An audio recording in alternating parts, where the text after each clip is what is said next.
is for him, you know? And what an honor it is for me to sit in his chair. Green, enjoy the first half. We'll see you again at half-time. Champions League, 5 have had a goal in the first 10 minutes. Left back is Hincapié, preferred to Calafiori, and that's broke very kindly for Kai Havertz. He's got Saka with him. It's Havertz for Arsenal. Oh! What a start! He's been here before. He's scored in the Champions League final before. He is Arsenal's. Slipped in towards Kvaratskhelia, it nearly came for him, and it might still, but somehow Gabriel managed to reach out and hook it away from him. Ball there right now, Arsenal doing a containing job. Havertz rather got in Gabriel's way there. Louis Skelly didn't get the ball. A good surge. Ødegaard to Saka. First chance really to run at Nuno Mendes. And he's found a cross, and Trossard's there. It almost came for Havertz again. Hakimi reacted quick as Safanov was caught there and is down. And the referee must stop the game with a goalkeeper in peril. Dembele again. It's just a hopeful cross, really. Gabriel deals with it pretty comfortably. See how narrow Arsenal are. Just almost inviting. Nuno Mendes is down. He had a collision with Dembele. And that is just a tame chip into the hand by Mosquera. A little bit of space here for Bukayo Saka. Nuno Mendes just barges him over. And that's a cheap free kick to give away against a team that are so practiced at set pieces. The flick header on is by Gabriel. The free kick been given in Paris Saint-Germain's favour. I think it was Havertz who came charging in behind everybody. He's headed away yet again by Gabriel.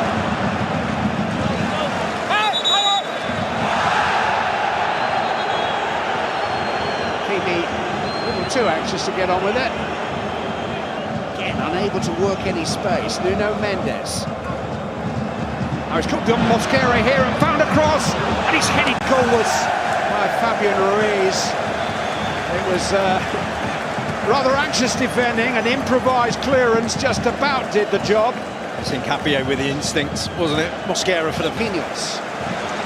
Dembele. He's made space for himself. It's a disappointing shot. We know what they can do. They know that just a half a yard of space.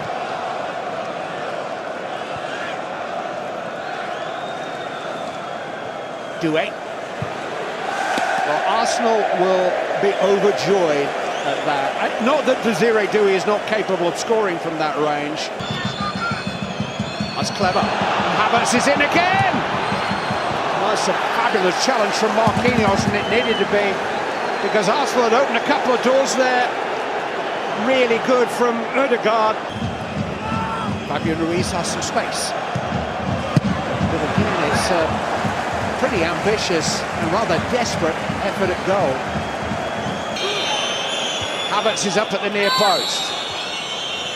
And again, Pacho has forced it out.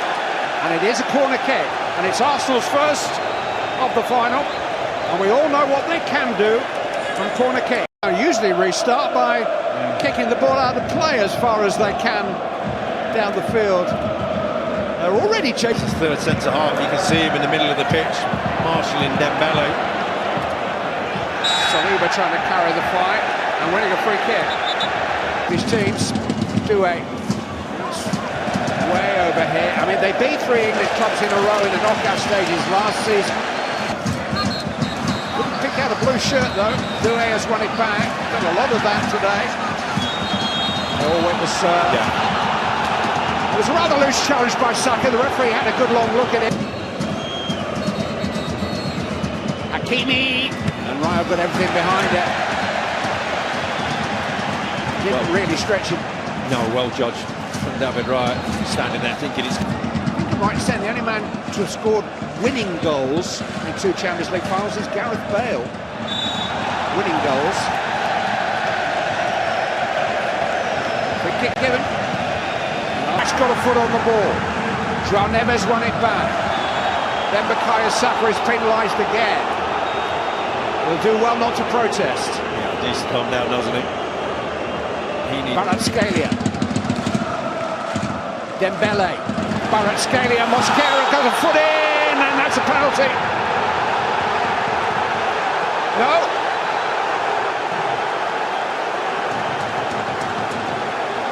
Well, it was an awkward challenge. It was a stretching challenge, a reaching challenge. Did Mosquera? Huge moment in the final. Dembele sends right the wrong way, and the champions are on terms. He didn't score in last year's final. He thought he'd better do something about that. He scored the goals that have propelled Paris back to the final. 35 last season, 20 more this season and counting. 6 in his last 4 Champions League. They have the momentum. Doué has found Hakimi. Capier's had an excellent game, but there's more. It's come for Hakimi. Arsenal getting a little careless. Dembele. He had better options, I think. On out for a goal kick. Arsenal fortunate. Havertz couldn't quite gather it in, but Pacho dawdled, and Havertz has played in Saka, but Safanov was quick to react. He was slightly over here. Another exposed. Saliba has sold himself. Kvaratskhelia with 3 for company. Kvaratskhelia. It's the outside of the post. It'll be a corner. Deflected on the way through. Well, it's PSG's game. And the free kick has gone Arsenal's way. Well, you carried on hugging him. They don't have a set-piece coach. Dembele. Ooh, it was flicked on dangerously at the near post by Pacho, but the Capier jabbed in to Martinelli, looking for Yoker. As Bradley Barcola with his first chance to run Saliba, and he's got pace. It's Barcola. Oh, wonderful from Raya. Brave and perfectly timed at the feet of Barcola. Lost by Madueke. Ruiz. Fabian Ruiz. Hakimi trying to rise. And Capier did enough against it. Look down to the bench. 2 managers will be full. Nuno Mendes. Terrific diagonal for Doué. Gets the control it deserves. Desiree Doué. Poked into the path of Vitinha! Ripple the netting. Wrong side of the netting from his point of view. I'm sure David Wright could have done much about it if it had been under the bar. Madueke. Havertz. On the free kick. João Neves is seeing yellow. It's got Gonzalo Ramos trying to get with him. It's Bradley Barcola. Side netting. Just about the same square inch of this stadium from which Kai Havertz Matches. Yeah, I just walked past the 2 benches, and the goalkeepers are in there with the goalkeeping coaches and the other goalkeepers looking at.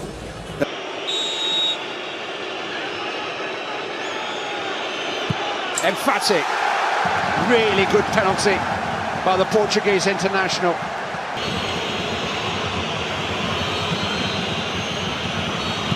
Changes sides, but still scores. Oh, he enjoyed that.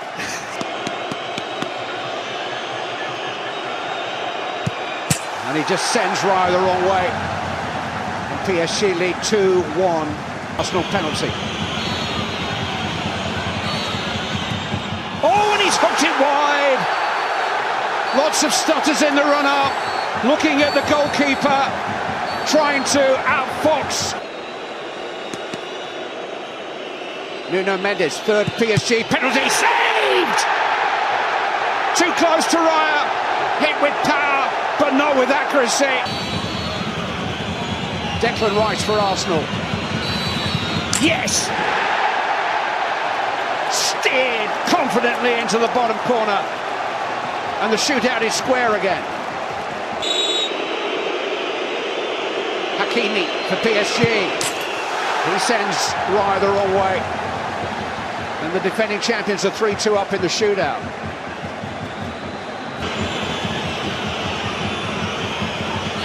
Martinelli. Oh, just stomped it into the top corner of the net. Take that. 3-3. Well, we're into sudden death.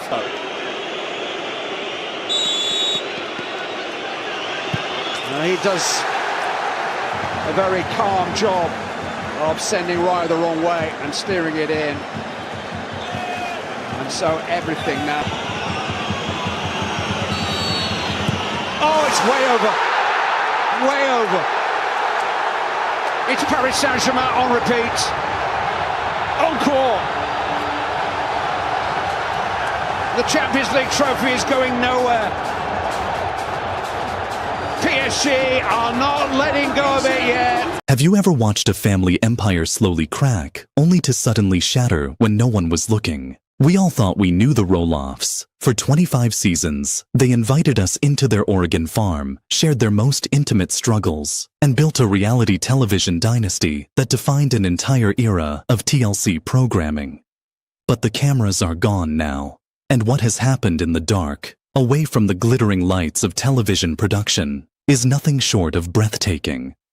We are in 2026, and the Roloff family is currently facing a reality that none of us, and certainly none of them, could have ever predicted. Just when you thought the farm feud was the climax of their story, a brand new scandal ripped through the patriarch's life, leaving wedding plans in ashes and a family utterly blindsided. Who walked away? Who is picking up the pieces? And what is the real, unvarnished truth about the millions of dollars, the bitter resentments, and the legacy of Roloff Farms that TLC never wanted you to see? Settle in, because the pristine image of the Little People, Big World dynasty has finally fractured for good, and the secret spilling out will change everything you thought you knew about your favorite reality TV family. Welcome back to the channel, everybody. If you have been following reality television at all over the last 2 decades, you know that Little People, Big World wasn't just a television show. It was a cultural phenomenon. It was the blueprint for family docuseries. When Matt and Amy Roloff first opened their doors to the world back in 2006, they changed the landscape of entertainment. We watched their children, Zach, Jeremy, Molly, and Jacob, grow up, navigate the complexities of life, and eventually splinter off into their own complicated adult lives. But as the years dragged on, the charming pumpkin patches and heartwarming family dinners were replaced by bitter divorces, agonizing property disputes, and a family divided by money and pride. For years, fans have been desperately searching for the truth. Why did the children really flee the farm? What actually forced TLC to quietly close the curtain on a 25-season run?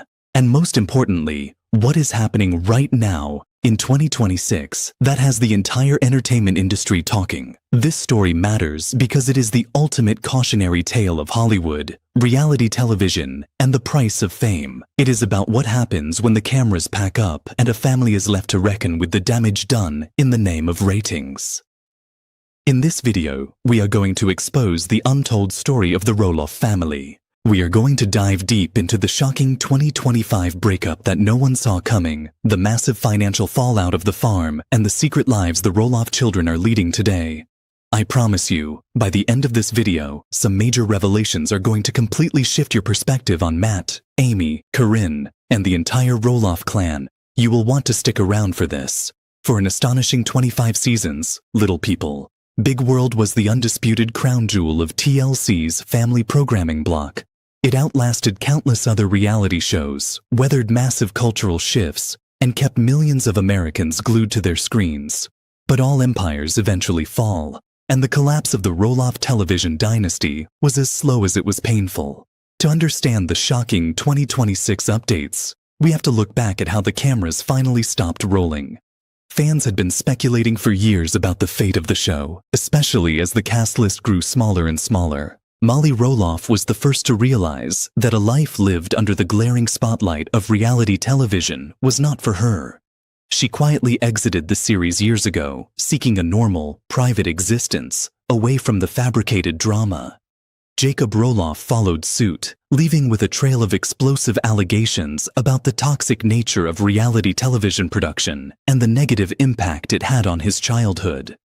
Then came the massive blow. Jeremy and Audrey Roloff announced their departure, choosing to pivot their massive following into a lucrative influencer lifestyle brand, rather than share their marital milestones with TLC producers.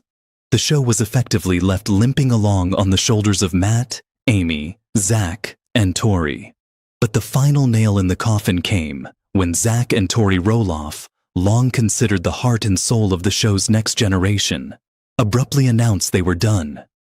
According to reports from the time, the couple had simply had enough of the manufactured tension, particularly the agonizing storyline surrounding the inheritance of Roloff Farms. They walked away, leaving Matt and his then-fiancée Corinne Chandler, along with Amy and her new husband Chris Marek, to carry a show that had lost its familial core. In late 2024 and early 2025, the silence from TLC was deafening. There were no press releases announcing a triumphant season 26. There were no teaser trailers. Instead, fans were left parsing through Matt Roloff's Instagram posts. Observers noted that Matt began posting photos of the farm's interior barns and private spaces, spaces he previously stated were off-limits to social media because they were reserved for TLC filming. Fans immediately flooded his comment sections, asking if the show was cancelled. The patriarch remained tight-lipped, but the writing was on the wall. The Roloffs, who had built their entire adult identities around being television stars, were suddenly just regular people again. But according to sources close to the family, the cancellation wasn't met with tears. It was met with a massive sigh of relief. Fans on social media heavily speculated that the family was secretly thrilled to be free from the contractual obligations that forced them to relive their worst moments for the public's amusement. The era of little people, big world was officially over, but the drama was just getting started. But that's only part of the story. While the cameras were packing up, a storm was brewing in Matt Roloff's personal life that would soon rock the family to its absolute core. What happened behind closed doors was even more surprising. If there was one storyline that dominated the final years of the Roloff television saga, it was the controversial relationship between Matt Roloff and Karen Chandler. For years, Karen was a polarizing figure in the eyes of the viewing public. She started out as an employee, the manager of the famous Roloff Farms pumpkin patch, long before Matt and Amy's marriage officially imploded. When Matt and Karen's relationship turned romantic in 2017, the optics were incredibly messy. Fans relentlessly analyzed every interaction, searching for clues about when the romance truly began, while Amy Roloff openly expressed her own suspicions and heartbreak on camera. Despite the intense public scrutiny and the undeniable awkwardness of navigating family gatherings with Matt's ex-wife, Matt and Corinne seemed unbreakable. They weathered the storm together. They built a life in Arizona, escaping the rainy Oregon winters and the heavy emotional baggage of the farm. In April 2023, fans were genuinely thrilled when Matt finally got down on one knee in their Arizona backyard and proposed. The couple gushed to the media about their deep connection, with Corinne emotionally stating that she wanted to grow old with him. They promised fans a simple, elegant wedding in 2024. But 2024 came and went. The wedding bells never rang. Then, in July 2025, the unthinkable happened. Matt Roloff took to his Instagram account and delivered a bombshell that left the reality television world absolutely stunned. After 8 years together and a heavily publicized engagement, Matt announced that he and Corinne were ending their relationship. His statement was carefully crafted, reading exactly like a Hollywood public relations masterclass. He called it a mutual decision, stated they would remain amicable, and thanked the fans for their years of support. He tried to project an image of a man gracefully moving on, focusing on positivity and trust. But in the world of celebrity news, we know that an Instagram statement is rarely the whole truth. The reality of the situation was far more complicated and far more painful. While Matt tried to spin the narrative as a joint realization that their paths were diverging, insider reports quickly painted a vastly different picture. According to sources that spoke to entertainment outlets shortly after the announcement, this was not a mutual decision. It was reportedly Corinne who pulled the plug. She was the one who walked away, leaving Matt completely heartbroken, and the rest of the Roloff family utterly blindsided. Even those in their closest inner circle were scrambling to make sense of the sudden collapse. Just months prior, they had been spotted at concerts, smiling and looking like the picture-perfect couple. So, what actually drove Corinne Chandler to walk away from the man she had stood by through years of public backlash? And this is where things took an unexpected turn. The truth about the breakup wasn't just about lost love. It was deeply rooted in the very property that had defined the Roloff name for decades. You won't believe what reportedly became the ultimate deal-breaker. When a high-profile reality television couple splits up, the public instantly demands answers. Fans scoured past episodes, overanalyzed social media posts, and flooded Reddit forums, trying to piece together the timeline of Matt and Corinne's demise. As the dust settled in late 2025, the real reasons behind the canceled engagement began to leak out, and it all pointed back to a massive, irreconcilable clash of visions for their future. The trouble reportedly started with the wedding planning itself. When Matt initially announced the engagement, he spoke enthusiastically about a Hawaiian destination wedding. It sounded idyllic, peaceful, and completely detached from the heavy history of Oregon. But as the months ticked by, the plans kept stalling. Matt cited his need to care for his aging mother as a primary reason for the delay, which was entirely understandable. However, fans speculate that this was merely a convenient excuse to mask the growing friction between the couple. During the final season of the show in 2024, viewers actually caught glimpses of this underlying tension. When discussing the wedding, Karen clearly advocated for a small, intimate ceremony. She wanted something quiet, perhaps reflecting her desire to avoid the massive media circus that usually accompanies a reality TV wedding. Matt, on the other hand, was characteristically non-committal, offering a dismissive maybe when she voiced her preferences. Observers noted that Matt, a man who has built his entire life around grand spectacles and massive farm attractions, likely wanted a larger celebration surrounded by his expansive network of friends and family. But the disagreements went far deeper than the guest list. According to reports, the ultimate wedge that drove them apart was the location of the wedding itself. Matt Roloff reportedly wanted to get married on Roloff Farms. To anyone who has followed this family, that revelation is absolutely staggering. Roloff Farms is not just a piece of property. It is the epicenter of the family's joy and their deepest traumas. More importantly, it is the exact location where Matt Roloff married Amy Merrick decades prior. It is the soil where they built their family, the land they violently fought over during their divorce, and the source of the bitter estrangement between Matt and his twin sons. Sources claim that Corinne was entirely repulsed by the idea. She reportedly rejected the concept of marrying Matt on the farm because she felt the location was too heavily saturated in his past. She did not want to stand at an altar in the shadow of Amy Roloff's legacy. Corinne wanted a fresh start. She wanted to build new traditions with Matt, not recycle the old ones on a piece of land that had caused so much heartbreak. When Matt allegedly refused to let go of his vision for a farm wedding, the cracks in their relationship became canyons. To truly understand Corinne Chandler's reported refusal to marry on the farm, we have to deeply analyze the psychological weight of Amy Roloff's presence in their lives. Even though Amy had moved on, married Chris Merrick, and physically vacated the main farmhouse, her ghost lingered over every single acre of that property. For Corinne, the farm was a constant reminder of the other woman narrative she had been forced to endure for years. Early on, a significant portion of the Little People, Big World fanbase villainized Corinne. They viewed her as the employee who crossed professional boundaries and fractured a family. Whether that narrative was entirely factual or heavily edited for dramatic effect by TLC producers, the public perception was set in stone. Corinne bore the brunt of intense internet hate for a very long time. Marrying on the farm would have been a public relations nightmare, and Corinne likely knew it. Can you imagine the social media commentary? Fans would have endlessly compared Corinne's wedding to Amy's history. Every photograph taken by the iconic White Barn or the pirate ship would have been scrutinized and weaponized by viewers who still harbored loyalty to Amy. Furthermore, Corinne had to navigate the incredibly awkward reality that Matt and Amy maintained a somewhat friendly, albeit tense, co-parenting and business relationship.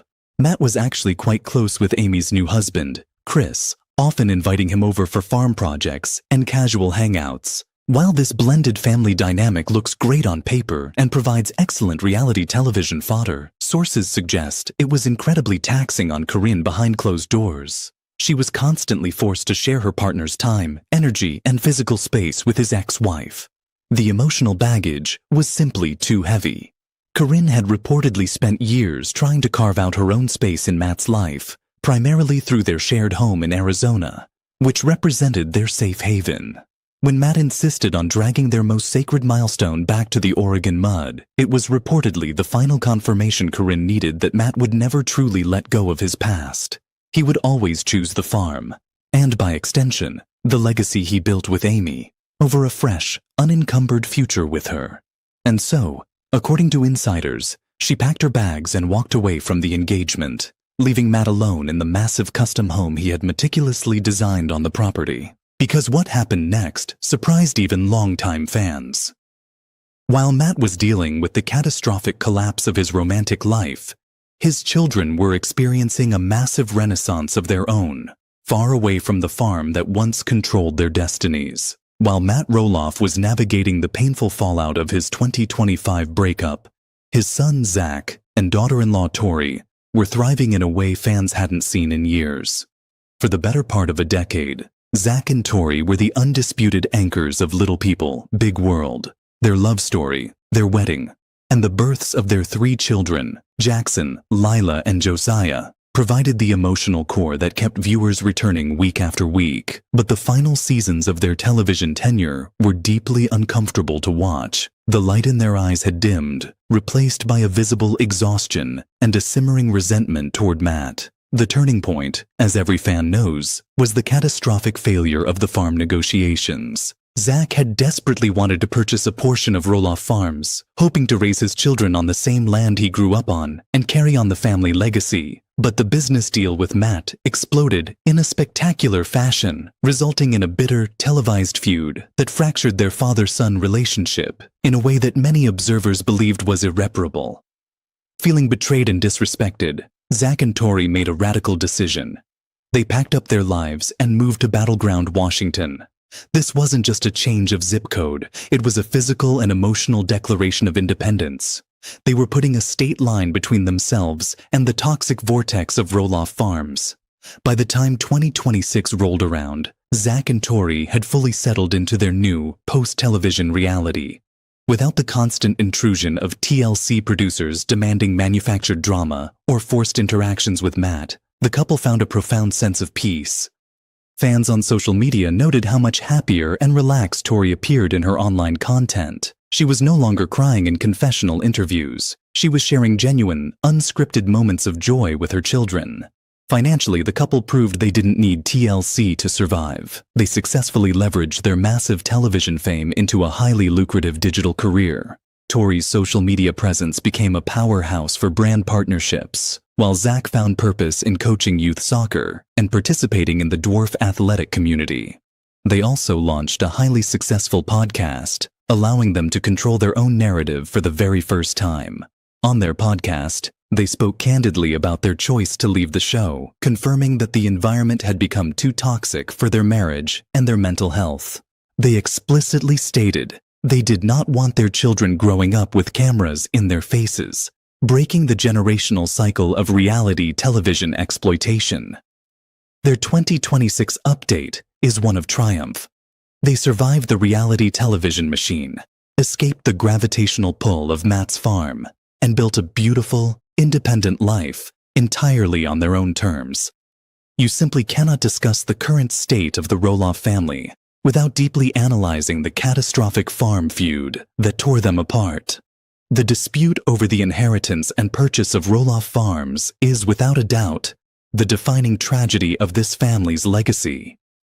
It is a textbook example of what happens when business, money, and family blood are recklessly mixed together for the sake of television ratings. For years, the overarching narrative of Little People, Big World was built on a promise.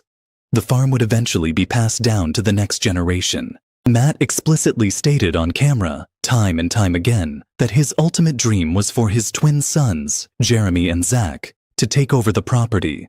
The boys grew up believing this was their destiny, They poured their blood, sweat, and tears into the land, fixing tractors, building structures, and managing the grueling pumpkin patches under their father's exacting demands. But when it actually came time to sign the papers, the dream violently shattered. First, Jeremy and Audrey attempted to purchase a portion of the farm. The negotiations were notoriously kept private, but the outcome was painfully public. The deal fell through, leaving Jeremy deeply disillusioned and prompting him to completely distance himself from his father's business. Years later, Zach made his own attempt. As documented in the show's most agonizing season, Zach and Tori sat down with Matt and Corinne to negotiate a purchase. According to Zach, his father's asking price was completely unreasonable and severely disconnected from the reality of their family dynamic. Matt, acting ruthlessly as a businessman rather than a father, refused to offer his son a family discount that Zach felt he had earned through decades of unpaid childhood labor on the show and the farm. The aftermath was nuclear. Zach publicly accused Matt of manipulating the narrative and trying to control his children through the property. The estrangement was immediate and icy. Matt eventually decided to put a massive portion of the farm on the open market, listing it for millions of dollars to strangers, effectively locking his children out of their own childhood home. When the property failed to sell, Matt pivoted to renting the main house out as a short-term vacation rental, allowing random tourists to sleep in the bedrooms where his children grew up. In 2026, the scars of this feud are still incredibly raw. While Matt has occasionally mentioned on social media that he hopes for reconciliation, observers note that the damage appears permanent. The trust is completely broken. The farm, which was supposed to be the glue holding the family together, ultimately became the very weapon that destroyed them. As we peel back the layers of this family's history, another shocking truth emerges. While Zach and Tori walked away for peace, Jeremy and Audrey walked away to build an empire of their own, and they used the farm's rejection as their ultimate fuel. If Zach and Tori represent the emotional heart of the Roloff escapees, Jeremy and Audrey represent the ruthless, entrepreneurial spirit. When they announced their departure from Little People, Big World in 2018, many fans were shocked. They were young, attractive, and prime candidates to carry the torch for TLC.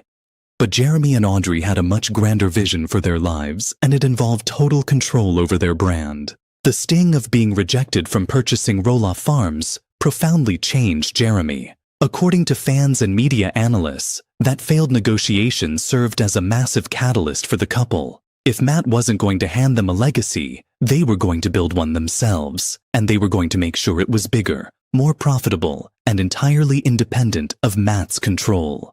Fast forward to 2026, and their strategy has paid off immensely. Jeremy and Audrey have successfully transformed themselves into a highly lucrative lifestyle brand. They authored best-selling books on marriage and relationships, launched wildly popular podcasts, and cultivated millions of followers on Instagram. Audrey became a master of social media monetization, utilizing her platform to secure massive brand deals and promote their proprietary products. But the most fascinating aspect of their 2026 update is their real estate triumph. In a move that fans viewed as the ultimate subtle retaliation against Matt, Jeremy and Audrey purchased their own massive farm in Oregon. They didn't need Matt's land, they bought their own. Over the past few years, they have documented the grueling but rewarding process of renovating their property, fixing up barns, and cultivating their own land.